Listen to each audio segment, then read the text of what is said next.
Real test.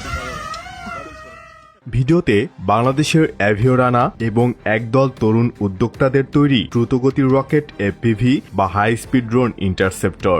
আজ আমাদের অনেক মেধাবী তরুণী ড্রোন টেকনোলজি নিয়ে কাজ করে যাচ্ছে এবং তারা অনেকটাই সফল। তরুণদের তৈরি এসব রেসিং বা সাধারণ আইএফবি গুলো ছোট আকারের বিস্ফোরক যেমন আরপিজি ওয়ারহেড বা গ্রেনেড যুক্ত করে সেগুলোকে লয়টারিং মিউনিশন বা আত্মঘাতী ড্রোনে রূপান্তর করা সম্ভব। আমাদের তরুণদের মেধা এবং সামরিক বাহিনীর কৌশলগত গাইডেন্স যুক্ত হলে বাংলাদেশ ড্রোন প্রযুক্তিতে এ অঞ্চলে অন্যতম শক্তিশালী অবস্থানে পৌঁছাতে পারবে। এফপিভি ড্রোন খুবই লোটেক এবং সস্তায় ড্রোন আধুনিক যুদ্ধে শক্তিশালী দেশ এবং দুর্বল দেশের পার্থক্য কমিয়ে দিয়েছে। ফ্রন্টলাইনের সেনা স্বল্পতার ইস্যু দারুণভাবে পুষিয়ে দিচ্ছে। সামনের দিনে আধুনিক যুদ্ধে পূর্বের অনেক অস্ত্র সরঞ্জামের কার্যকারিতাকে কমিয়ে দিয়েছে। ট্যাঙ্ক, এপিসি, বিলিয়ন ডলারের ফাইটার জেটের মাধ্যমে অর্জিত ডিটারেন্স এখন সামান্য ড্রোনের কাছেই প্রশ্নবিদ্ধ।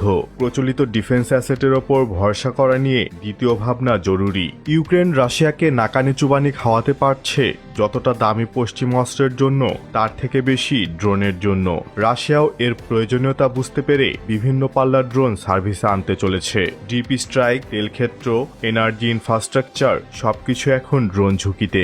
সামনের দিনগুলোতে এআই ভিত্তিক বিভিন্ন ধরনের ড্রোন যুদ্ধের পক্ষগুলির ভেতরে বড় ব্যবধান গড়ে তুলবে।